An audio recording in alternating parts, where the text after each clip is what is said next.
are back here on the GSMC Football Podcast. And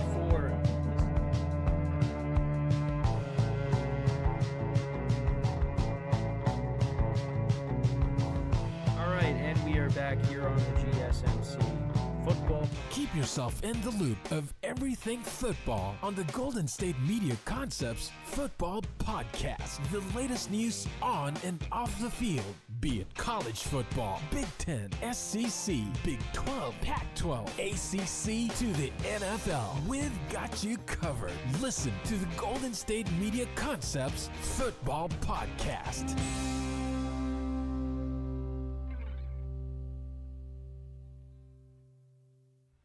And welcome everybody to another edition of the GSMC Football Podcast, brought to you by the GSMC Sports Network.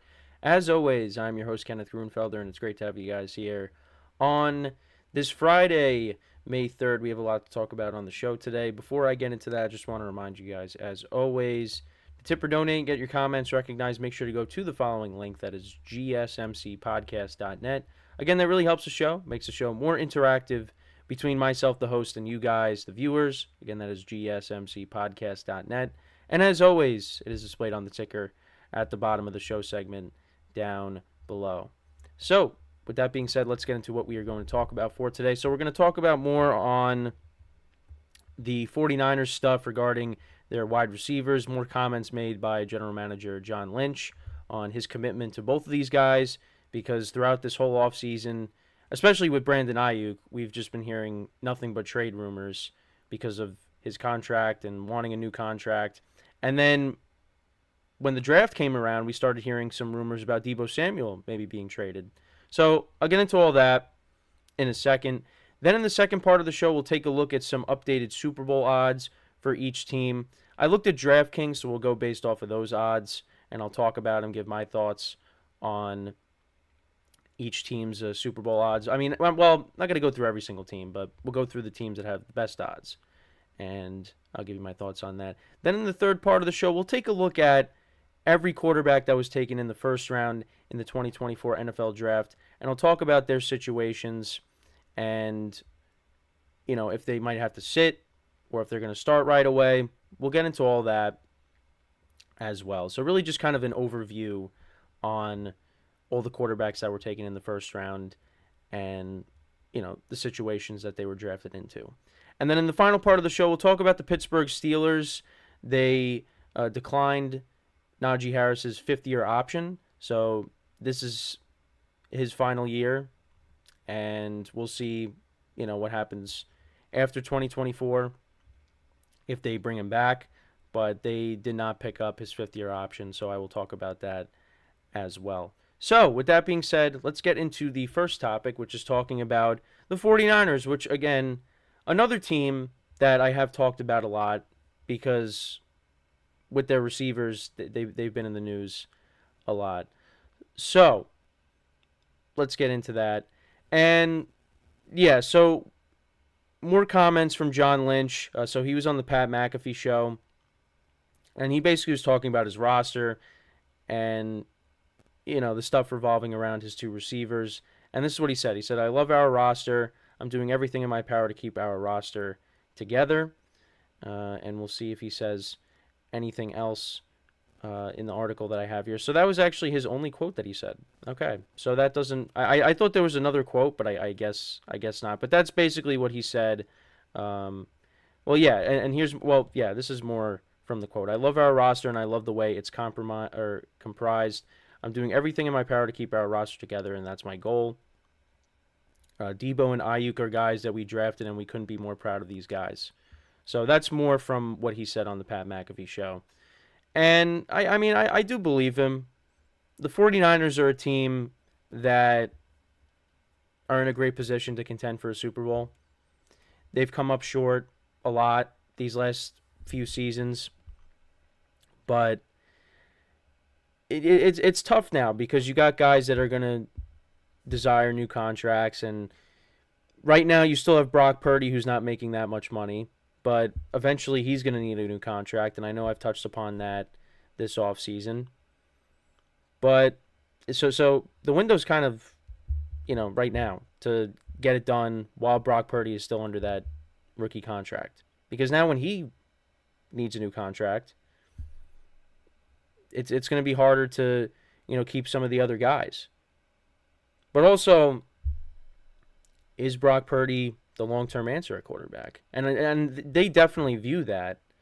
But what if Brock Purdy goes out there in 2024 and doesn't play well? Then what? So they got some decisions that are going to be coming their way that they're going to have to make in the near future. And yeah, you want to keep everybody. But that's not how it always works. You're going to have to move off of some guys. I mean, look at the Bengals. And I've talked about the T. Higgins situation. We talked about that yesterday. They're not going to be able to keep him and Jamar Chase. If they're going to have to pay both receivers, they're not going to be able to do. They can't do it. I mean, they can, but then you got to address other areas. On the defensive side of the ball, and other positions as well on the offensive line. You can't be paying, your quarterback and your two receivers can't account for most of your cap. You got to be able to spread that around so you can make sure that other areas are addressed. And that's the same thing with the 49ers. So they could move off of one of these guys at some point. The Bengals, I think, and we talked about it in our production meeting yesterday, that T. Higgins at some point will get traded. Maybe it's not this year, but it could be next year. So we'll have to see. I mean, he is currently under the franchise tag, so but we'll see. At some point, he's long term, he's not going to be a Bengal. But now with these two guys, Deebo Samuel and Brandon Aiyuk, are they going to be 49ers long term? It was interesting hearing Deebo Samuel's name being floated around in trade rumors. Because all offseason, all we heard was Brandon Aiyuk, but there was really no talk about Deebo, and then all of a sudden we get to the draft and doing some reading and seeing that the 49ers could be more inclined to trade Deebo Samuel instead of Aiyuk. And they did draft a receiver, Ricky Pearsall, and he's kind of got that similar skill set as Deebo Samuel, where you can line him up in the backfield. You can do all these different things with him, like they do with Deebo.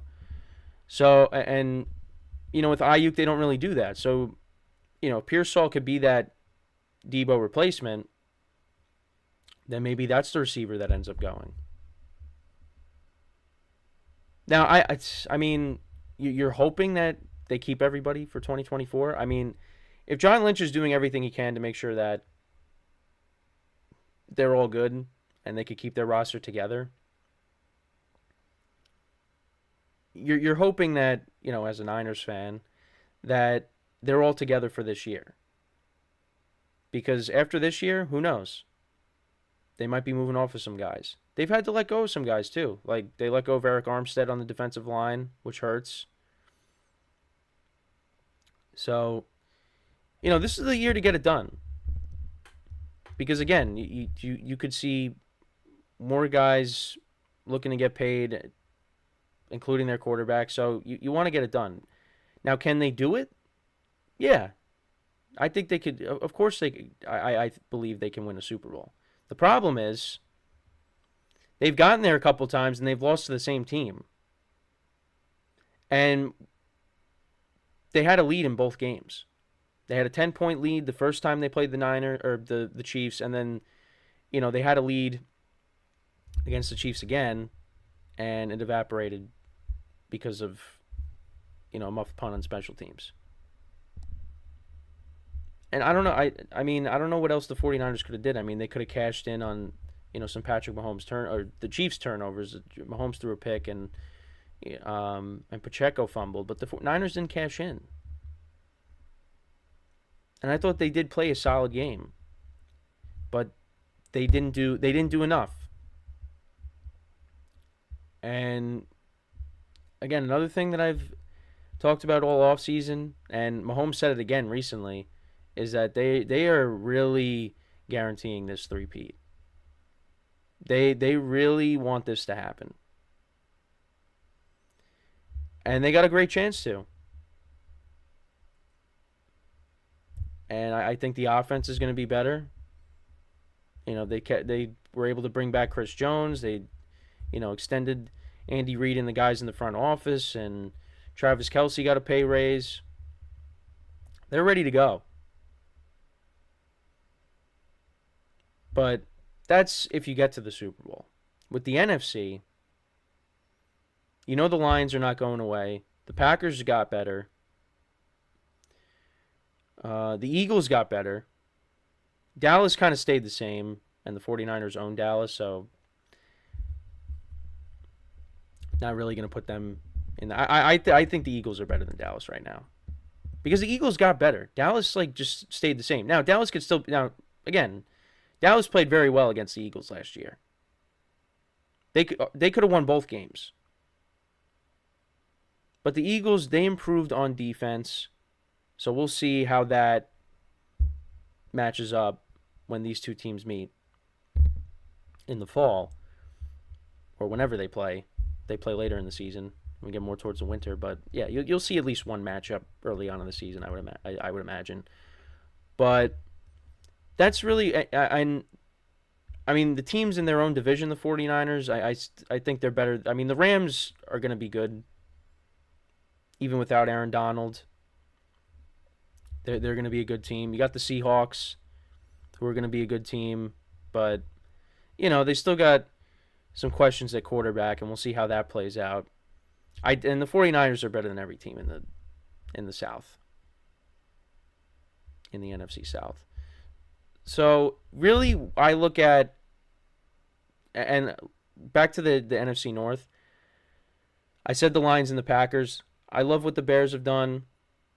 The Vikings have a solid roster, but you got two rookie quarterbacks and Sam Darnold, if Sam Darnold starts with the Vikings. So the Bears got to show us first that they belong before we could start talking about, oh man, they're one of the better teams in the NFC. So right now, the three teams are the Packers, the Lions, and the Eagles. Those are the three teams. And the Eagles, they've beaten the 49ers before.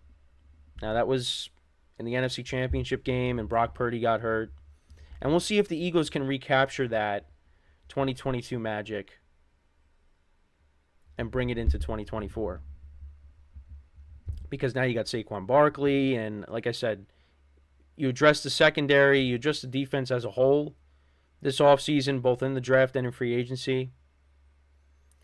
So they should be better. They should be back to more of the 2022 Eagles and not the 2023 Eagles where they just collapsed towards the end of the year. New coordinators. So yeah, they're going to be a problem. The Lions are going to be a problem. The Lions were up 17 against the Niners in the NFC Championship game. The Packers were up against the Niners in the divisional round. Those two teams, the Niners should have got knocked off. They shouldn't even have been in the Super Bowl. But they came back and they got to it, but they couldn't get the job done against the Chiefs. So I look at those three teams as the biggest competitors to the Niners right now. Is the Packers, the Lions, and the Eagles. So we'll have to wait and see. But you want to make, I mean, John Lynch, again, he's going to do everything he can to make sure that this roster stays together. But he's, again, in the long term, you might not be able to keep everyone. It's going to be hard. It's going to be hard. And guys are getting older.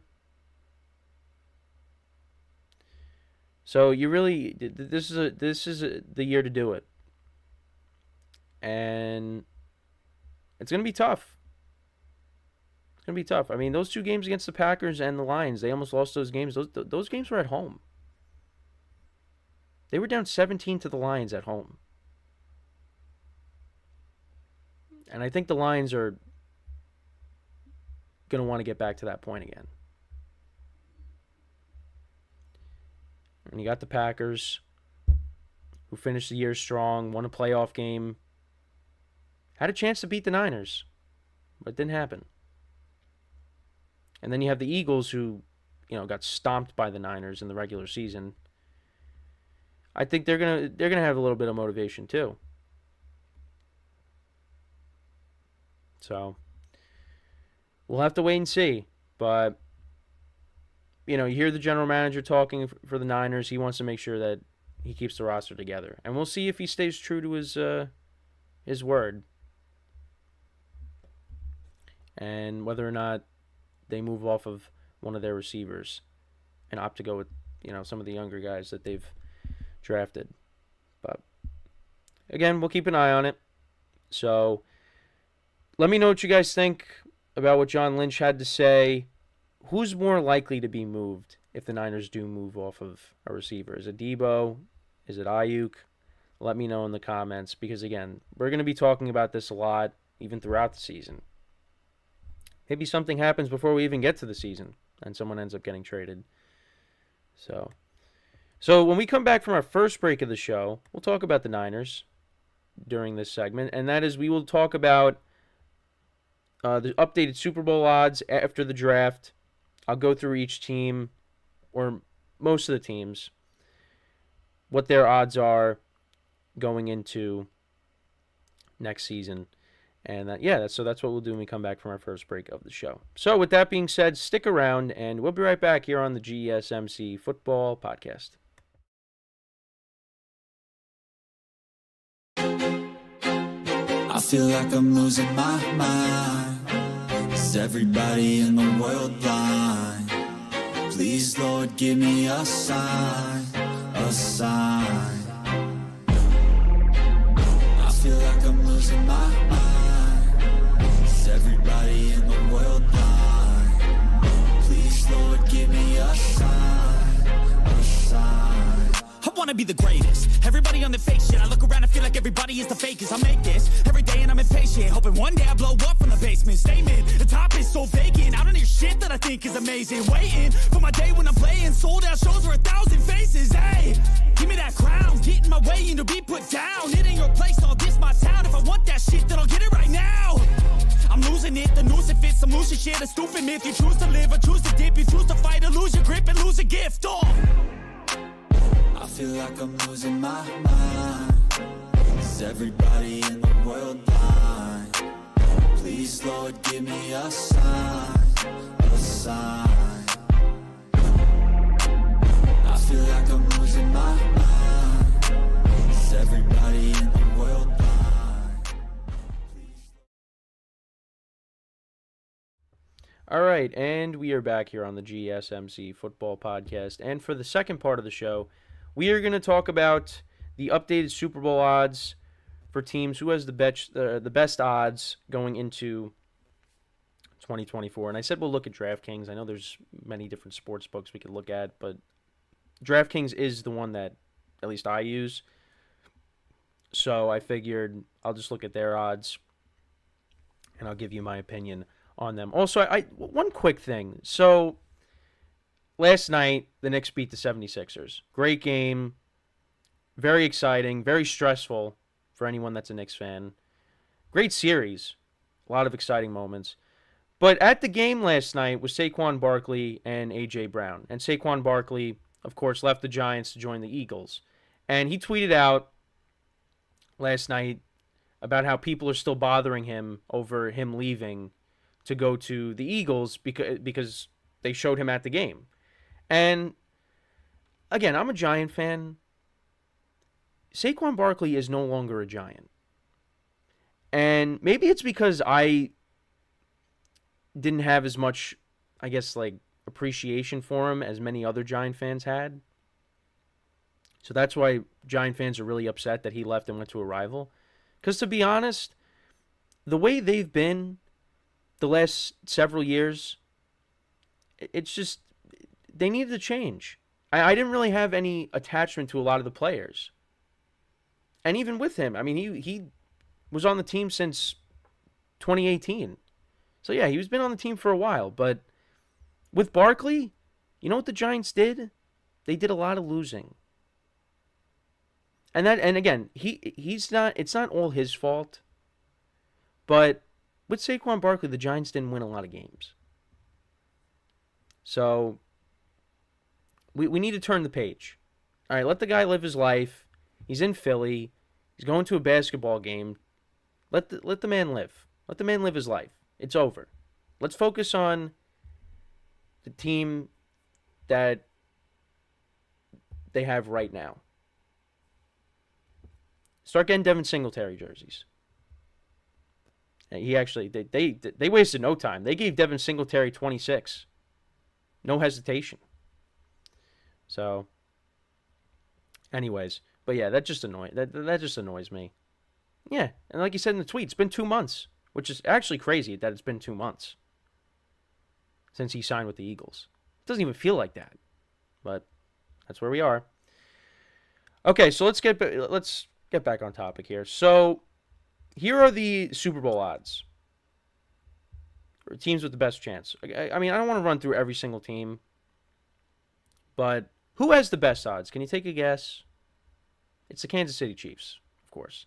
So on DraftKings, they are plus 550. Then the team we just talked about, the San Francisco 49ers, they are plus 600. The Ravens are plus 900. The Lions are plus 1,200. Same odds as the Bills, which I think is interesting. Bengals are plus 1,300. The Texans are plus 1,600. Both the Eagles and the Cowboys are plus 1,700. The Packers are plus 1,900. Jets are plus 2,000. Dolphins are plus 2,200, same as the Falcons. The Chargers are plus 3,000, same as the Bears. Rams are plus 3,500. Browns are plus 4,000. Jaguars are plus 4,500. Steelers are plus 5,000, and so on and so forth. And the team with the Panthers are plus 25,000. And yeah, I don't think the Panthers are going to be making the Super Bowl. I mean, but you're hoping for improvement with them because they address the offensive line. They've given Bryce Young weapons. So you're hoping that he takes a big leap in 2024. I hope he does. I hope he does. And you hope that you hope for for Panthers fans too, because yeah, last year was pretty brutal. But yeah, so So I want to go through some of them. I feel like I think the Bengals should have higher odds than the Bills. I think because the Bills they got a little bit weaker. They did draft a receiver. They took Keon Coleman to be the replacement of Stephon Diggs. They signed Curtis Samuel. Khalil Shakir, we saw how he performed in the playoffs. James Cook started playing, like, he started going off towards the end of the year, particularly against the Cowboys. You know, you have the two tight ends, and of course you have Josh Allen. But I just feel like with the healthy Bengals squad, and I think maybe that's it. Maybe it's because of Joe Burrow coming back from the injury that the Bills have better odds right now. But I think if the Bengals are healthy, I think the Bengals got to have better odds than the Bills do. And again, these odds are going to change throughout the season. This is what it is right now. I mean, they gave the Eagles and the Cowboys the same amount of odds. Or the same odds. They're both plus 1,700. I mean, what did the Cowboys didn't do anything this offseason. Well, other than their draft. They did draft a left tackle. But you signed two running backs. One of them was Zeke. You signed the linebacker. I mean, you got guys coming back from injuries. You got Trayvon Diggs coming back. There's also the possibility that they do bring back Stephon Gilmore. I did see an article on that. I mean, but I don't know. Maybe I'm just like overvaluing the Eagles and what they did. Because I don't think the Cowboys are bad. Like the way I've talked about them, it like many other people have, and it's like, oh, they didn't do anything. You would think like, oh, the Cowboys are awful. They're not awful. They're not bad at all. They're a solid team. They're going to be a solid team, you would imagine, in 2024. But yeah, the draft they added players. but with free agency, they really didn't. They lost guys. They lost their center to Washington. They had to let go of some guys. They kind of stayed the same. Whereas I feel like the Eagles got better. I don't know. I don't necessarily think the Cowboys got better, even with their draft. I feel like they're kind of around the same. But that's just me. I think the Eagles should have slightly better odds than the Cowboys, but that's just my opinion. Packers at 1,900. I mean, I feel like their odds should be better too. You know, they got to the divisional round last year. They almost beat the 49ers. You figure Jordan Love, a full season of him playing like he did towards the end of the year, you would think that maybe they should have better odds instead of plus 1,900. But, I mean, look, the Chiefs, the Niners, the Ravens, the Lions, that top four, I'm okay with. I don't really have any complaints there. I mean, the Chiefs, look, right now they run the AFC. And the Bengals are the team that have knocked them off. Joe Burrow is, still playing, and he's one of the guys that knocked Mahomes off in the playoffs. The other one is retired, and that is Tom Brady. So if you can get a healthy Joe Burrow back, that's the team that has the best chance to knock off the Chiefs. And, some of the other teams here, the Jets at plus 2,000. Yeah, it's a gamble because, well, and that's what, if you take those odds, that's what it is. You're banking on a lot of guys staying healthy, including their quarterback. And the Jets on paper, this should be a playoff team. They drafted a receiver. They added Mike Williams. They improved the offensive line. They drafted one of the best tackles in the draft. Like I said, you addressed the offensive line. You signed Tyron Smith. You traded for Morgan Moses. You signed John Simpson. You're hoping Vera Tucker comes back and is healthy. And you hope that Breece Hall can carry over what he did last year, which he's going to. He showed you he's one of the better running backs in the NFL. And you're hoping that, with improvements at the wide receiver position, that can help Garrett Wilson. And if Aaron Rodgers is healthy, that'll help Garrett Wilson as well. The defense is going to be good. But we need to see this offense healthy and ready to roll. And I think they will be. Like I said, I'm going to take that stance of the Jets are going to be solid. Things are going to go right for them, and they'll be a playoff team. Now, if they get to the playoffs with that defense gave quarterbacks problems last year. Whether it was Mahomes, whether it was Josh Allen, whether it was Jalen Hurts, whether it was Justin Herbert. Now, Herbert and Mahomes both won. But first of all, Mahomes should have had 3 picks. One of them got called back. But this defense against some of the better quarterbacks in some of the best quarterbacks in the NFL, they played really well. So if they get in and you got a healthy Aaron Rodgers, this team is going to give these other teams problems. So I'm hoping the Jets do well because I want to see Rodgers do well, but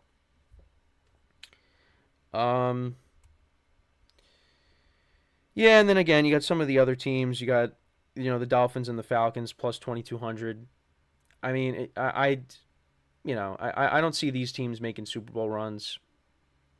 They both have solid offenses, but I just feel like with the Dolphins, quarterback position is going to hold them back. With the Falcons, I mean, a healthy Kirk Cousins, they're going to put up points. They should have a solid year.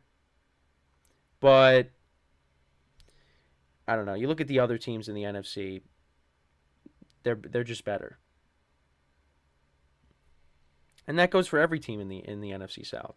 You know, whether it's the Buccaneers that come out of it, the Saints, you know, come out of it. It's just I look at the other teams as being better.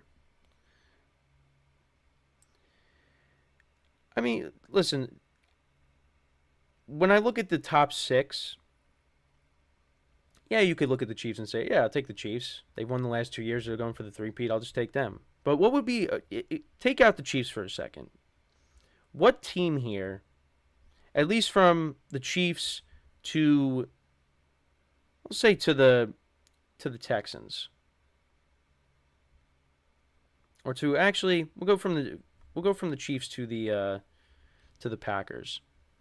So that's 10 teams right there. Take out the Chiefs. What team would I take to win the Super Bowl next year? If I was going to bet, take out the Chiefs. Because the Chiefs, that's the easy pick. And I'll tell you, it's very tough. I would love to take the Bengals because I feel like if Joe Burrow's healthy, this could be the Bengals' year. I know the Texans made a lot of moves. I love what they've done. And the Texans beat the Bengals last year. But maybe this is the year that the Bengals, they break through. So maybe I would take them with the plus 1,300. But again, that's, you know, taking out the Chiefs. Because again, the Chiefs, it's an easy pick. You just go, I'll take them. Honestly, that's what I might do. But you got to see Joe Burrow come back. So. But yeah, those are the odds. Again, the Chiefs right now have the best odds to win the Super Bowl. You got the 49ers with the second best, the Ravens, Lions, Bills, Bengals, Texans, and you go down the list. But that would be my pick. If it's not the Chiefs, I'd take the Bengals with plus 1,300. And I think they should have slightly better odds than the Bills. That's just my opinion because they also beat the Bills last year. I know it's a new year, but they also beat him in the playoffs. Joe Burrow's kind of owned Josh Allen these last couple of matchups. So, but that's just my opinion. So before we go to break, just want to remind you guys once again. Well, I was about to say what's going on here with the graphic, but yeah, we're gonna go to break. But first, want to remind you guys once again. Tip or donate, get your comments recognized. Make sure to go to the following link. That is GSMCPodcast.net. Again, that really helps the show, makes the show more interactive between myself, the host, and you guys, the viewers. Again, that is GSMCPodcast.net. And as always, it is displayed on the ticker at the bottom of the show segment down below. So when we come back from our second break of the show, we will talk about the 2024 first-round quarterbacks. We'll talk about their situations, how I feel about them, my expectations, and yeah, so that's what we will discuss when we come back from our second break of the show. So with that being said, stick around, and we'll be right back here on the GSMC Football Podcast. Looking for your daily fix of sports talk without having to pay for it? GSMC Sports Network is available on YouTube. Just search GSMC Sports Network. Get your fix of daily sports talk shows on YouTube, absolutely free. NFL, college football, NBA, MLB, MMA, UFC, fantasy football, and so much more. GSMC Sports Network has shows running all day long, with new sports shows starting every 2 hours. Just like on your favorite cable sports channel, except GSMC Sports Network is absolutely free. Just search GSMC Sports Network on YouTube to catch one of your new favorite shows, like the GSMC College Football Podcast, Chip Shot Football Podcast, Hoops and Heels Women's Sports Podcast, GSMC Basketball Podcast, and so many more. Check it out for yourself. GSMC Sports Network, now available on YouTube absolutely free. Search GSMC Sports Network on YouTube right now.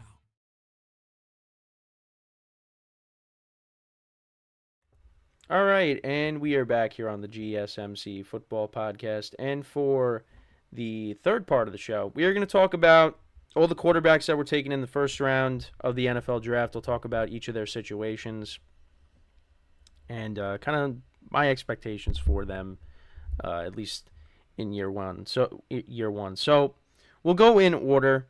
Talked about Caleb Williams a lot, and he was taken with the first overall pick. There was no surprise there to the Bears. They had that opportunity to hit the reset button, trade Fields, and, start that clock with the rookie contract. And that's what they opted to do. They traded Fields, and they ended up taking Caleb Williams with the first overall pick. And Caleb Williams is stepping into a good situation with the Bears. The Bears, I've talked about it a lot, how much I like what they've done this offseason. I've said it so many times that I'm repeating myself. But they should be a very competitive team this season. Now, in their division and the conference as a whole, I don't look at them as one of the top teams in the NFC. They have the potential to have a very explosive offense that can compete with anybody. If Caleb Williams is that guy, this offense is going to be a lot of fun to watch. And I think it will be. And I think this team could definitely make a push for the playoffs. And I think they expect that. They expect that. And they have the roster to do it. Because the defense played better towards the end of the year. And just look at the playmakers that they have on offense. The trio of wide receivers. Adding to that receiving core with DJ Moore, Keenan Allen, and then you draft Rome Odunze. This offense should be explosive. They should be able to put up points. The defense, like I said, they improved towards the end of the year. They should be better. There's no reason why this team shouldn't contend for a playoff spot. But like I said, with the division, I like the Lions and the Packers better. The Vikings, again, there's question marks at quarterback. They drafted J.J. McCarthy, who we'll talk about. So we'll see how that all plays out. But right now, I look at the Lions and the Packers as the top two teams in that division. But the Bears, they have given Caleb Williams the weapons to be successful. And I think he's in a good situation. And he's going to be starting day one, of course. There's no questions on that. He's starting day one. So, and the Bears in the past, they weren't the best situation to get drafted into. But I feel like what the Bears have done, they're giving Caleb Williams a lot to be successful in year one and give the Bears a chance to get to the playoffs. And we'll see if they can do that. Maybe they can be that a wild card team. I think they have a chance to do that. So now with Jaden Daniels, drafted by Washington, I haven't really talked about Washington a lot. And, they made they made moves this offseason. They added some veteran guys like Austin Eckler and Bobby Wagner, Zach Ertz. Now, these would have been great moves if it was, a few years ago. But they added some veteran guys. They also, signed Marcus Mariota as well. They added Dante Fowler Jr. to the defense. They signed Tyler Biadasz, the center from Dallas, to add to the offensive line, so that was good. They added a tackle. Signed Jeremy Chin in the secondary. We'll take a look. They also signed Cleveland Farrell as well, the defensive end, who's kind of bounced around recently. They also added Brandon McManus, so that's where he went. But you look at the depth chart of the Commanders, and you still got Terry McLaurin, of course. You got Jahan Dotson, Brian Robinson Jr. to go along with Eckler. They also drafted Luke McCaffrey, Christian McCaffrey's brother. And right now, so on their depth chart, they got Terry McLaurin, Jahan Dotson, Luke McCaffrey. They actually have Luke McCaffrey listed as the third wide receiver on the depth chart. They did add Nick Allegretti from Kansas City. So, they've made moves.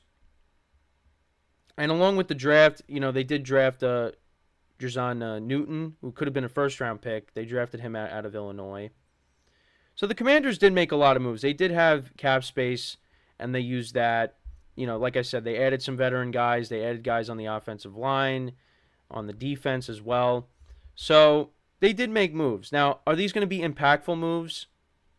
I think on the offensive line, yes, but the defense was pretty bad last year, particularly in the secondary.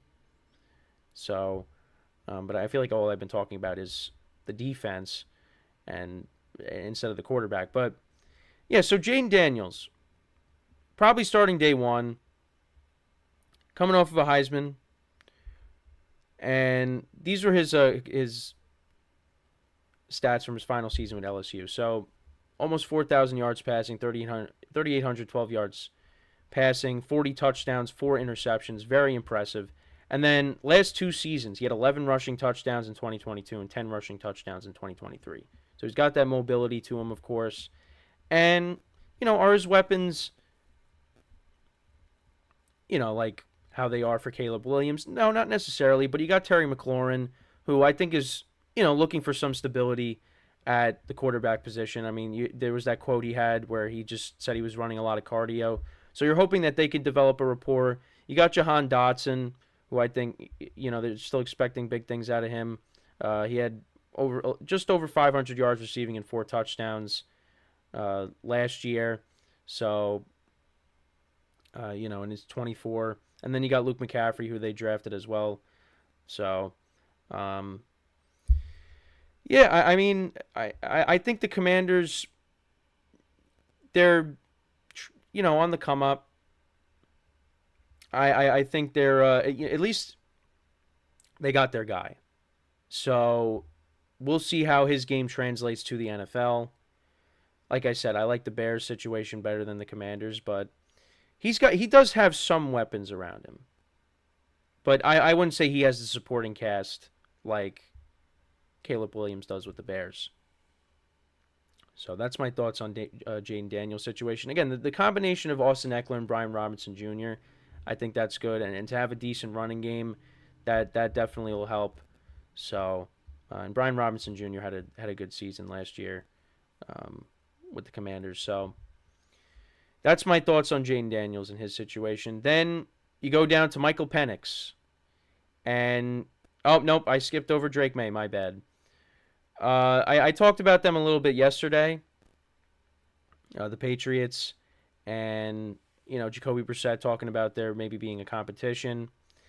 Yeah, the Patriots situation, not the best because they don't really, you went from the Bears, love the situation offensively. Commanders, yeah, it's a step below, but, you still got some guys there that can make plays. And then you go down to the Patriots where, yeah, the Commanders have a new head coach in Dan Quinn, but you also have Gerard Mayo, new head coach for the Patriots. The Patriots really don't have a lot of playmakers on the offensive side of the ball. Pretty lackluster. You got Ramondre Stevenson as the lead back. Right now they have Jacoby Brissett listed as a QB1, so we'll see, is Drake May going to be the starter day one, or are they going to ease him into it? I feel like they might ease him into it, but we'll have to wait and see. So you got Ramondre Stevenson, Kendrick Bourne, KJ Osborne, Demario Douglas. They drafted Jalen Polk. Hunter Henry as the top tight end. There's... And Kendrick Bourne's coming off of an injury, so they don't really have that number one wide receiver on this team. And, again, they might want to ease Drake May into it, and that might be the best thing for him. But, yeah, the Patriots situation was not really the best. But they're rebuilding. And, they still got a solid defense behind them. So, but, yeah, the Patriots, not the best situation to get drafted into. But, you know what? If they got Jacoby Brissett starting and they want to ease Drake May into it, I don't really see a problem with that. So then we go to Michael Penix Jr. And I think sitting behind Kirk Cousins for a couple years and, learning from him, I think that's good. because then, when eventually he does take over, then maybe, he turns into that franchise guy that the Falcons are hoping for. And people are high on Penix. And Penix definitely showed you in college that he does have that ability. But he's going to be sitting behind Kirk Cousins. And the Falcons, their offense is, on paper, it's pretty good with the 2 running backs. And you got Drake London. You're hoping Kyle Pitts, this is his breakout year with Kirk Cousins now throwing him the ball. So I think this is a good situation for Penix to end up in terms of their playmakers. Now, again, you see on social media, it's weird. Like on social media, Falcons fans are not happy, but then some people in the media are saying this. What are they talking about? It's like polar opposite viewpoints on the pick of Penix. But again, I think it's good for the Falcons' future, but it's just where the pick was is the problem. So, and then you got J.JMcCarthy, who I don't know if he's going to start right away. I think there might be some time, between him, getting him ready to start. I think Sam Darnold starts, and then maybe you ease J.J.McCarthy into it. I think there's another situation where that's the case, and you don't want to throw him in right away. But if they're able to agree to a long-term deal with Justin Jefferson, you got him, you got Jordan Addison, T.J. Hawkinson. That's a solid group that you're going to be throwing to. Like I said, I like the Vikings roster a lot, so I think that's a good situation for him. And again, if you could sit behind Sam Darnold and, you kind of get eased into it. And you got Kevin O'Connell, who's an offensive-minded head coach. So I think J.J. McCarthy's in a good situation. And I know a lot of people are not high on him. But we'll see how he does. We'll see how he does when he eventually gets his shot. And then finally, we got Bo Nix, who I don't really know too much about.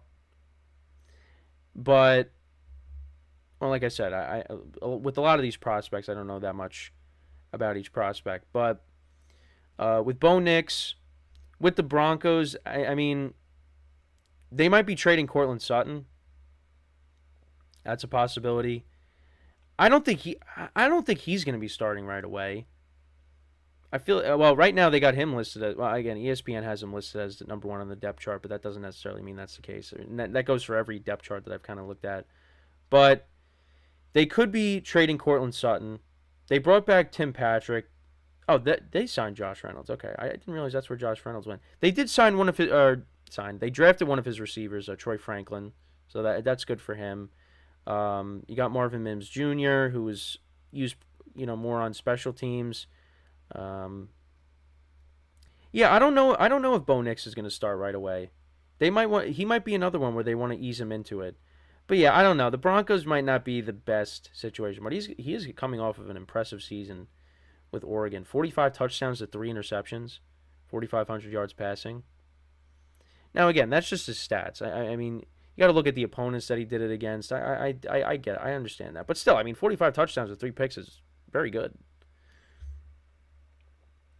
So, yeah, the Broncos might not be the best situation. But, I mean, you got Sean Payton, and I know his, with everything with Russell Wilson last year, it wasn't pretty, but I mean, the Broncos needed a quarterback. I think if one of these guys went to the Raiders, I think that'd be, a decent situation just because with their playmakers, with Devontae Adams and, they drafted Brock Bowers now, Jacoby Myers. I know Josh Jacobs left, which hurts, but the Raiders, they didn't draft a quarterback. They ended up taking Bowers then. But yeah, the quarterbacks flew off the board in this draft. Some of them were people had them going in later rounds, but that was not the case. They all got taken within the first 15 picks. So, but yeah, Bo Nix, his situation with the Broncos, I just don't think the Broncos are very good. So, but they're hoping he's the long-term answer. So, I think Caleb Williams, he ended up in the best situation. I would probably rank J.J. McCarthy after that. then Michael Penix, then Jaden Daniels, and then I'd probably say either Drake May. Then it's probably like a tie between Drake May and Bo Nix. But again, this is based off of the playmakers. And, Michael Penix is not starting right away. He's going to be sitting behind Kirk Cousins. So, and that might happen with some of these other guys too. But, Caleb Williams is going to start day one. Jaden Daniels is most likely going to do the same. But some of the other guys, they might be sitting for a little bit. So, but let me know what you guys think about the situations for each first-round quarterback. Let me know in the comments. So we're going to take our final break of the show, and then when we come back, we're going to talk about Najee Harris's fifth-year option not being picked up by the Steelers and what that entails. So with that being said, stick around, and we'll be right back here on the GSMC Football Podcast.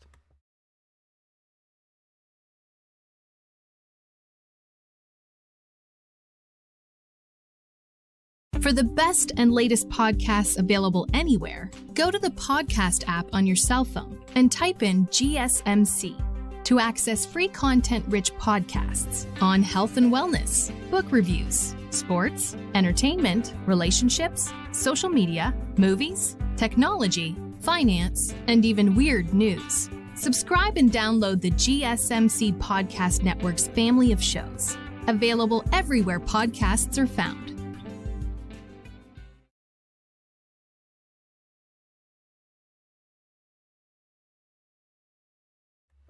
All right, and we are back here on the GSMC Football Podcast. And for the final part of the show, we're going to talk about Najee Harris's fifth-year option not being picked up. So let's get right into that. So he has consistently rushed for 1,000 yards in each of his first 3 seasons in the NFL. And they didn't pick up his fifth-year option. It seems like they want to evaluate his performance under new offensive coordinator Arthur Smith before making any commitment beyond 2024. And I think also you have the emergence of Jaylen Warren as well. So, maybe this could be it for Najee Harris. And Najee Harris has struggled at times with the Steelers. And, part of that has been because the offensive line just hasn't been good since he's gotten drafted.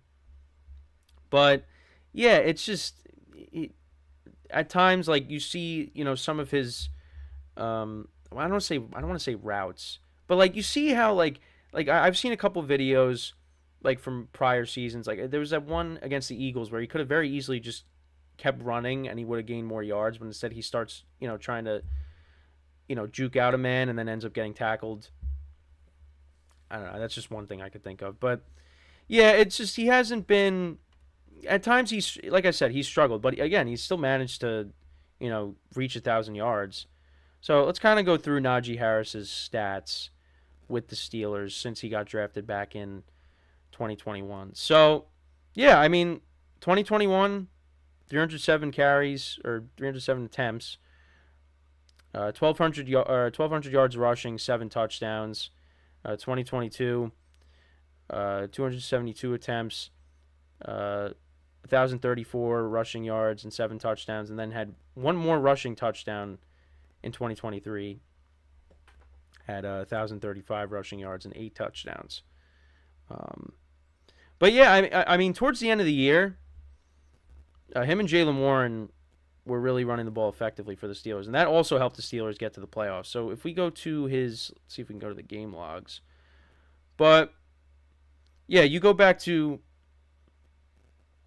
Wow, yeah, didn't even get over 100 yards till the Seahawks, and that was on December 1st or December 31st. Apologize for that, but yeah, he 31 yards rushing against the 49ers, 43 against the Browns, 65 against the Raiders, 71 against the Texans. Yeah, he got 99 against the Bengals, so he was 1 yard shy of 100, and that was on November 26th. But yeah, didn't get over 100 yards until the Seahawks game. He had 27 carries for 122 yards and 2 touchdowns, and then he had 26 carries for 112 yards and a touchdown. So yeah, ran the ball effectively the last 2 games, but then only had 37 yards rushing in the playoff game against the Bills. He's 26 years old.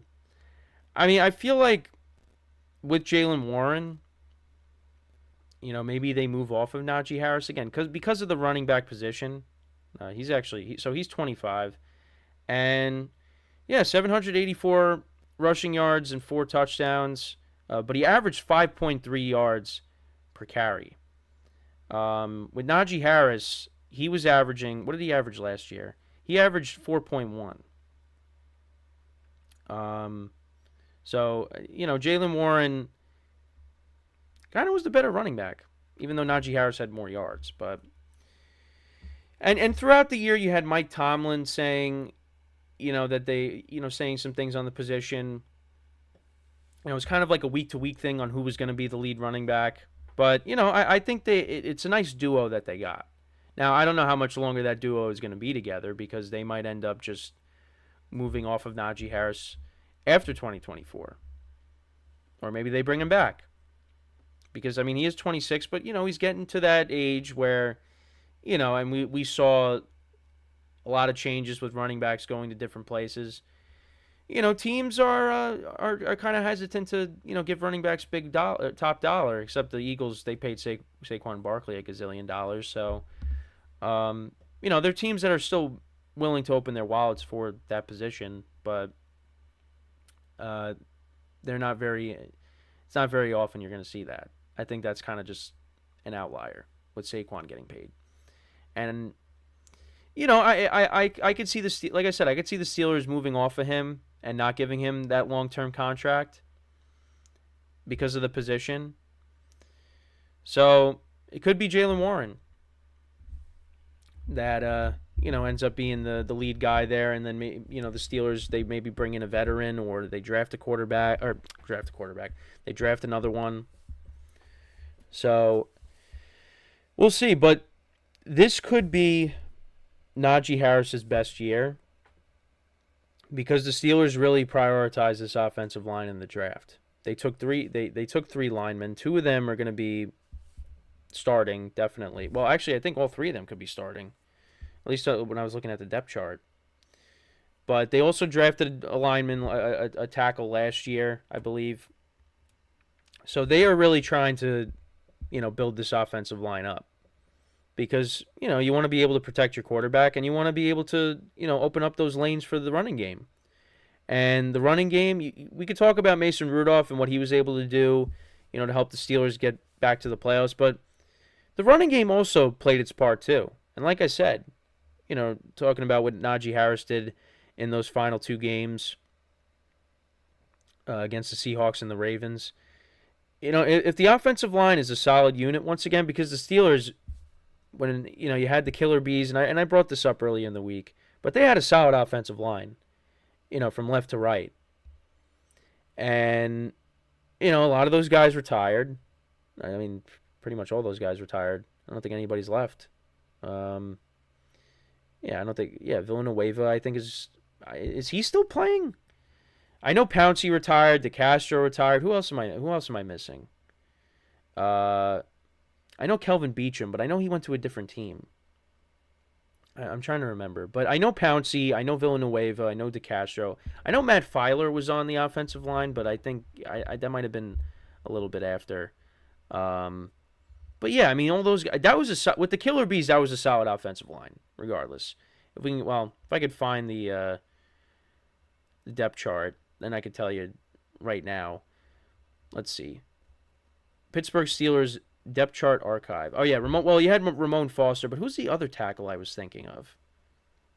It was Marcus Gilbert. That's who it was. Matt Filer was on the 2017 team. Okay. But yeah, that was a solid offensive line. So the Steelers are trying to get back to that, and that was back when you had Le'Veon Bell, who was one of the best running backs at the time, before he held out. So the Steelers want to get back to that. They want to get back to that smash mouth football. You run the football down their throat, and I think especially with this year, it's going to be important because you got Russell Wilson coming in now, and we'll see how he performs. I think the Steelers are going to be a good team. I don't think they're going to be, a team that's going to go very far if they get to the playoffs, but I think they'll be a good team. They win those 9-10 games. They maybe squeak into the playoffs, and then we'll see who they end up playing against in the first round. But, they addressed the offensive line, and they made some moves on the defensive side of the ball. You added Patrick Queen to the linebacker core, which is a position that they've kind of been trying to fill these last couple of years. You look at the Steelers, strength of the team is their defense. When you got the quarterback of the defense, T.J. Watt, he could take over a game. So, the Steelers, I expect them to be a solid team. Now, like I said, do I expect them to go very far? Not really. If Russell Wilson turns back the clock and is the Russell Wilson from Seattle, well, then yeah, they could go far, but that Russell Wilson's not coming back. You're going to get more of the Denver Russ, but we'll see. So, when it comes to Najee Harris, back to this, the original point, I think this could be it for him, and he ends up going somewhere else. I feel like the Steelers would be okay moving off of him, but if they want to see what they get at, if he goes out there and he has a monster year, then maybe they do bring him back. So I guess you could look at, well, it depends on how he performs. Because if he goes out there and he has 1,500 yards rushing and double-digit rushing touchdowns, then yeah, maybe you want to bring him back. But if he goes out there and he has he gets around the 1,000-yard mark, like he has, he has 7 or 8 touchdowns. Yeah, maybe you move off of him, unless he wants to come back and take a discount. But he's going to want to get paid. So yeah, I don't know. It's going to be interesting. But yeah, I'm kind of leaning more towards, if he doesn't have a monster year, then they're probably going to move off of him. He's going to become a free agent. So, but that's my opinion on that. And, we'll see how the Steelers do. They did things that you wouldn't expect. Like, you would have thought that Kenny Pickett was going to be the starter once again, but that was not the case. You got a whole new quarterback room. And also just the whole thing with Justin Fields maybe returning kicks. I don't know how much I believe that, but I don't know if that's a good idea. Well, they didn't pick up his 5th-year option either. So, we'll see if they end up bringing him back too.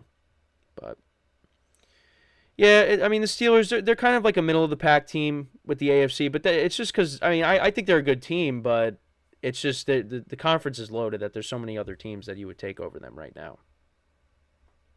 But we'll see. I'm curious to see how things go for them, especially with now that they have Russell Wilson and Justin Fields. How does that play out throughout the year?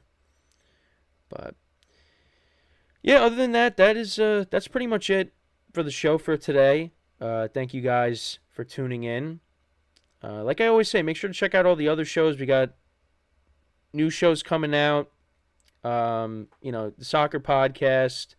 Got a golf podcast as well. Like I said, you're going to be seeing some new faces within the coming weeks, which is exciting. Also, there might be, not that there might be, but there's going to be a kind of a change in the format within the coming weeks, coming days, coming weeks. I don't know when this is going to get put into effect, but and I don't even know if I should be saying this, but there might be a added segment.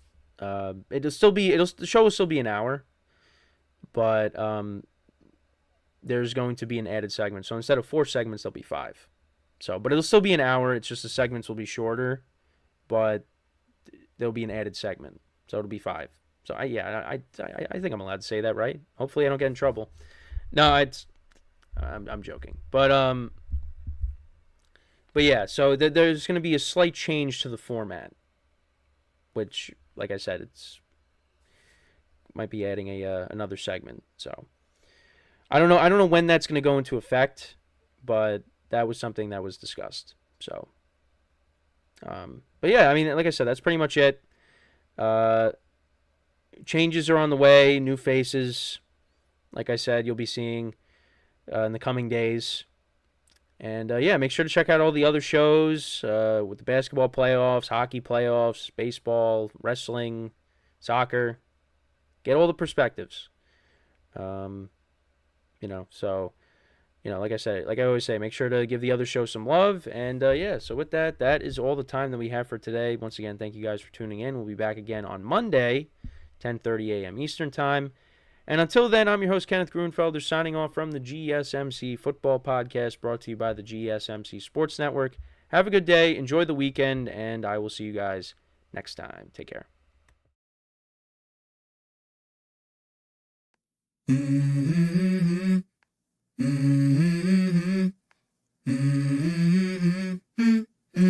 Let's go. I wake up to a little bit of drool on my pillow, feel like it's gonna be a bad day. Yeah, I'm tired of shit, and the coffee ain't hit yet, damn, ain't that